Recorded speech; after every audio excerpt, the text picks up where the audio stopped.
burning, stabbing, inability to get a deep breath. Maybe you feel it wraps from the front of your rib cage and upper chest to the back. Those are symptoms of costochondritis. They're very common in fibromyalgia. Just so happens costochondritis is also common in athletes.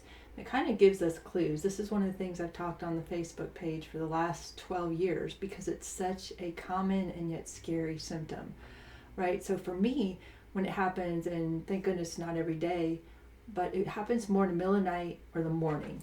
Now, remember with costochondritis, itis, meaning inflammatory, it does have some inflammatory factors, and that's again just one of the factors in fibromyalgia that makes makes you have inflammatory factors. So when people say fibro is not inflammatory, that's far from the truth. There's things like costochondritis, trigger points can cause inflammation. Those of us with CFS or CFIDS, chronic fatigue immune, they found neuroinflammation in the brain. I've dealt with that. I've told my story on that. That's why we're so passionate about what we do, not only giving you accurate information, but the best and most effective way to treat this, right? Because a lot of doctors are just throwing meds at it.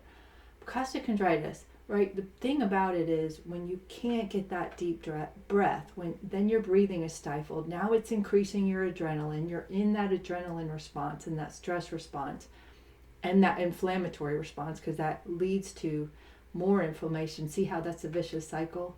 We talk about it a lot. Again, if you're dealing with it, find a comfortable way that you can breathe. A lot of times I find sitting in a chair, putting a pillow here on your chest and leaning over. One of the worst things you can do with costo, and what's worse when you wake up in the middle of the night, is lying down. It's hard because you're lying down and then you get that stabbing pain. I can't breathe, right? Just know that, again, we don't want to miss other conditions. If you are not sure that it's something else, although it has very different symptoms from cardiovascular symptoms and heart symptoms, because it's around this area, it can be very scary. So just like our symptoms list, we don't want to attribute everything to fibro. We are very adamant about that. That's why we differentiate between primary symptoms and secondary, so we don't miss another condition. But costochondritis is scary when it's stabbing and burning and you don't know what's going on. Maybe pectoralis muscles even get a little tight, but you get that radiating pain from the front to the back. You're not alone.